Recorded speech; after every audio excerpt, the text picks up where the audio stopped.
اللہ کی عطاؤں پر الحمدللہ اور اپنی خطاؤں پر استغفر اللہ کہنا اللہ کو بہت پسند ہے۔ آج کی آیت کا ترجمہ شروع کرتے ہیں۔ پناہ مانگتی ہوں اللہ کی شیطان مردود سے، شروع اللہ کا نام لے کر جو بڑا مہربان نہایت رحم والا ہے۔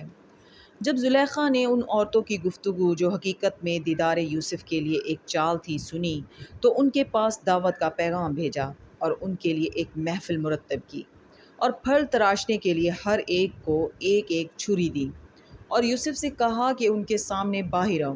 جب عورتوں نے ان کو دیکھا تو ان کا روب حسن ان پر ایسا چھا گیا کہ پھل تراشتے تراشتے اپنے ہاتھ کاٹ لیے اور بے ساختہ بول اٹھیں کہ سبحان اللہ، یہ حسن یہ آدمی نہیں، کوئی بزرگ فرشتہ ہے۔ تب زلیخا نے کہا، یہ وہی ہے جس کے بارے میں تم مجھے طعنے دیتی تھی، اور بے شک میں نے اس کو اپنی طرف مائل کرنا چاہا مگر یہ بچا رہا، اور اگر یہ وہ کام نہ کرے گا جو میں اسے کہتی ہوں تو قید کر دیا جائے گا اور ذلیل ہوگا۔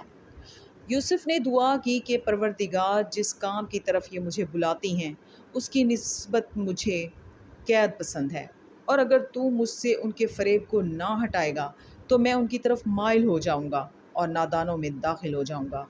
تو اللہ نے ان کی دعا قبول کر لی اور ان سے عورتوں کا مکر دفع کر دیا، بے شک وہ سننے اور جاننے والا ہے۔